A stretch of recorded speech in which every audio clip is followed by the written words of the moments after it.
오늘 주백성교회 큐티 본문은 역대하 8장 1절에서 11절까지의 말씀입니다. 오늘 본문에서 우리가 집중적으로 살펴볼 말씀은 1절에서 8절까지의 말씀입니다. 솔로몬이 여호와의 전과 자기의 궁궐을 20년 동안에 건축하기를 마치고 후람이 솔로몬에게 되돌려준 성읍들을 솔로몬이 건축하여 이스라엘 자손에게 거기에 거주하게 하니라. 솔로몬이 가서 하맛 소바를 쳐서 점령하고 또 광야에서 다두모를 건축하고 하맛에서 모든 국고성들을 건축하고 또 윗 벳호론과 아랫 벳호론을 건축하되 성벽과 문과 문빗장이 있게 하여 견고한 성읍으로 만들고 또 바알랏과 자기에게 있는 모든 국고성들과 모든 병거성들과 마병의 성들을 건축하고 솔로몬이 또 예루살렘과 레바논과 그가 다스리는 온 땅에 건축하고자 하던 것을 다 건축하니라. 이스라엘이 아닌 헷 족속과 아모리 족속과 브리스 족속과 히위 족속과 여부수 족속에 남아있는 모든 자, 곧 이스라엘 자손이 다 멸하지 않으므로 그 땅에 남아있는 그들의 자손들을 솔로몬이 역군으로 삼아 오늘에 이르렀으되. 오늘 우리가 보고 있는 그림은 솔로몬이 성전과 왕궁을 건축하고 난 이후에 예루살렘을 중심으로 도시들을 둥그렇게 요사화해서 왕 자신의 재산과 백성들의 재산과 예루살렘을 외적의 침입에서 보호하기 위해 세운 도시들을 보여주고 있습니다. 오늘 본문에서 우리가 함께 살펴볼 주제는 우리가 타락하여서 하나님으로부터 멀어지는 전조가 무엇인가입니다.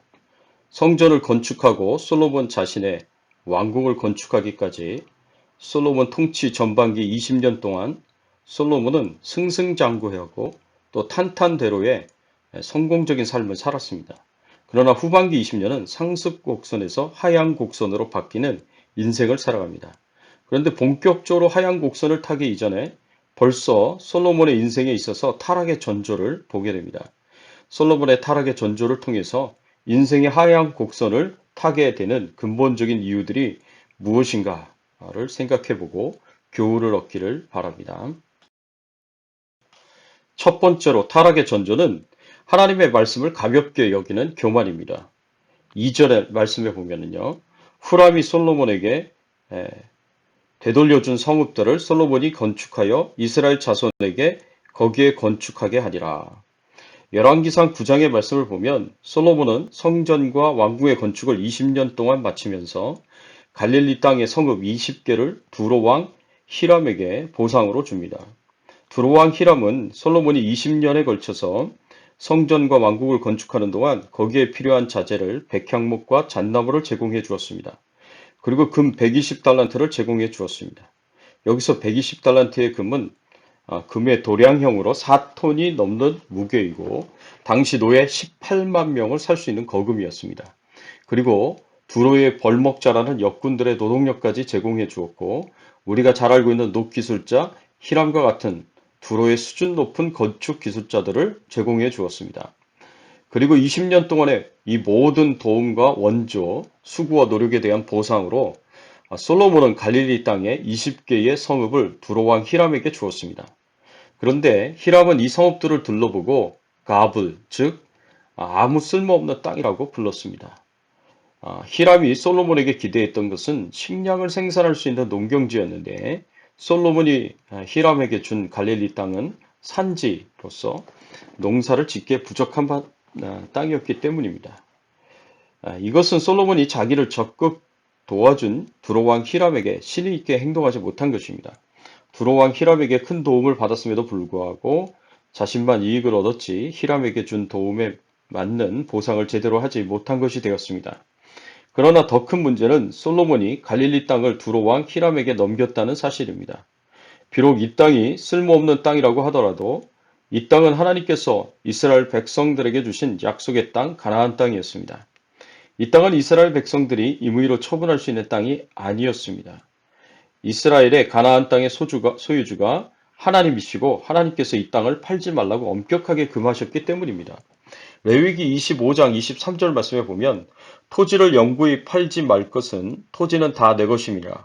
너희는 거류민이요 동거하는 자로서 나와 함께 있느니라.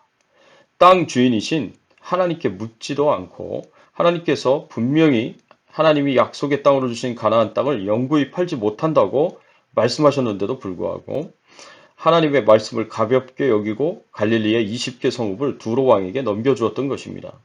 이것은 땅을 팔지 말라는 하나님의 말씀을 가볍게 여기고 자신이 왕이라고 교만해져서 함부로 땅을 건넨 것입니다. 이것이 솔로몬이 타락할 수 있는 충분한 전조라고 볼 수가 있습니다. 타락의 전조는 두 번째로 하나님의 약속을 온전히 믿고 신뢰하지 않는 것입니다. 3절에서 6절까지의 말씀을 보면 솔로몬은 이스라엘 땅의 많은 도시들을 요새화시켰습니다. 솔로몬이 가서 하맛 소바를 쳐서 점령하고 또 광야에서 다드모를 건축하고 하맛에서 모든 국고성을 건축하고 또 윗 베토론과 아랫 베토론을 건축하되 성벽과 문과 문빗장이 있게 하여 견고한 성읍으로 만들고 또 바알랏과 자기에게 있는 모든 국고성들과 모든 병거성들과 마병의 성들을 건축하고 솔로몬이 또 예루살렘과 레바논과 그가 다스리는 온 땅에 건축하고자 하던 것을 다 건축하니라.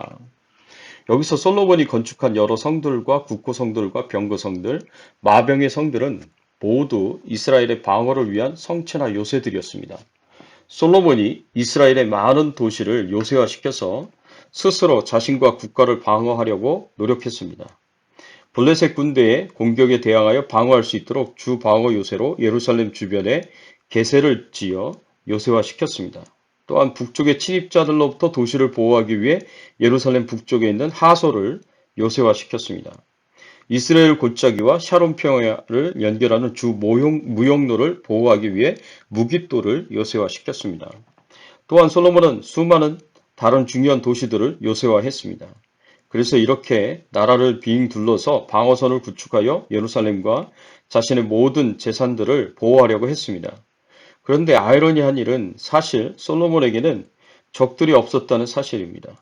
솔로몬이 자신을 지키려고, 자신의 재산을 지키려고, 나라를 지키려고 이렇게까지 많은 노동력을 소모하고 재물을 소모하고 시간을 소모해서 도시들을 요새할 필요가 없었습니다. 왜냐하면 하나님께서 아버지 다윗에게 솔로몬의 통치 기간 동안 평화를 주시겠다고 약속하셨기 때문에 그렇습니다. 역대상 22장 9절 말씀에 보면 보라 한 아들이 내게서 나리니 그는 온순한 사람이라 내가 그로 주변 모든 대적들에게서 평온을 얻게 하리라. 그의 이름을 솔로몬이라 하리니 이는 내가 그의 생전에 평안과 안일함을 이스라엘에게 줄 것임이니라. 하나님께서 솔로몬의 통치 기간 동안에 평화를 약속하셨습니다. 그런데 왜 솔로몬은 나라 주변의 도시들을 요새할 필요를 느꼈을까요? 그 이유는 솔로몬이 하나님의 약속을 온전히 믿고 신뢰하지 않았기 때문입니다. 솔로몬은 하나님이 자신을 지키시고 보호하시고 모든 대적에게서 평화를 얻게 될 것이고 솔로몬의 생전에 이스라엘 땅에 평안과 안일함을 주시겠다는 하나님의 약속을 믿지 않았습니다. 솔로몬이 하나님의 약속을 몰랐을까요? 그럴 리가 없습니다. 솔로몬은 하나님의 약속을 아주 잘 알고 있었을 것입니다. 그러니 이 지식이 삶의 현장에서 실천되고 순종으로 나타나지 않았습니다. 솔로몬의 하나님의 약속에 대한 불신, 이것이 솔로몬의 타락의 두 번째 전조였습니다. 세 번째 타락의 전조는 하나님의 명령에 온전히 순종하지 않는 것입니다. 7절과 8절의 말씀에 보면 이스라엘이 아닌 헷 족속과 아모리 족속과 브리스 족속과 히위 족속과 여부스 족속에 남아있는 모든 자, 곧 이스라엘 자손이 다 멸하지 않았으므로 그 땅에 남아있는 그들의 자손들을 솔로몬의 역군으로 삼아 오늘에 이르렀으되 솔로몬이 가나안 땅에 남아있는 원주민 곧 아모리 사람, 헷 사람, 브리스 사람, 히위 사람, 여부스 사람들에게 노역을 시켰다고 말씀하고 있습니다. 솔로몬은 이들을 이스라엘 자손의 노예로서 여러 건축과 공사에 노역을 시키며 유익을 얻었습니다. 그러나 이것은 가나안 족속을 멸하고 쫓아내라고 말씀하신 하나님의 명령에 불순종하는 것입니다. 솔로몬이 이들을 굴복시켰으면 이들을 내쫓았어야 했습니다. 그런데 이들을 자신이 하고자 하는 공사에 노역을 시키며 이들의 존재를 묵인했습니다. 하나님의 말씀대로 행하지 않은 것입니다. 이로 인해서 이들이 가진 모든 죄악된 우상숭배와 타락한 삶으로 인해 하나님의 백성들이 오염되어서 우상숭배로 타락하고 부패한 부도덕한 삶에 빠질 위험에 대해서는 조금도 생각하지 않았다는 것입니다. 그 결과 이스라엘 백성들이 하나님의 진노와 심판을 받아 망하게 되고 가나안 땅에서 쫓겨나는 일이 생기게 되었습니다. 솔로몬은 이 가나안 민족들을 일꾼으로 삼고 노역을 시키는 일을 인해 얻을 경제적 유익은 계산하고 있었지만 이들로 인해 잃어버릴 영적인 손실에 대해서는 전혀 생각하지 못했습니다. 결국 이 악한 족속들과 동거하게 되므로 이스라엘은 끊임없이 죄에 노출하게 되었고 죄에 감염되고 둔감해져서 하나님의 진노와 징계 속에 처해질 수밖에 없었습니다. 이렇게 하나님의 중요한 명령에 불순종하는 모습이 결국 솔로몬의 타락의 세 번째 전조가 되었습니다. 사랑하는 성도 여러분, 우리는 솔로몬의 모습을 통해 거울을 삼아서 우리 자신을 들여다봐야 합니다. 우리 안에 하나님의 말씀을 가볍게 여기는 교반이 있지 않은가? 하나님의 약속을 온전히 믿지 않고 신뢰하지 않는 모습이 있지 않은가? 하나님의 명령에 불순종하고 있지 않은가? 우리가 돌아봐야 합니다. 이러한 모습들은 우리가 더 타락으로 나아가는 전조가 될 수 있음을 기억하고 속히 회개하고 하나님 앞에 돌아오시기를 예수 그리스도의 이름으로 축원합니다. 함께 기도하겠습니다. 하나님 아버지 감사합니다. 우리 자신들의 모습을 돌아볼 수 있도록 솔로몬의 모습을 통해서 그 모습을 거울 삼아 우리 자신의 모습을 들여다볼 수 있도록 하나님께서 은혜를 주시니 감사합니다.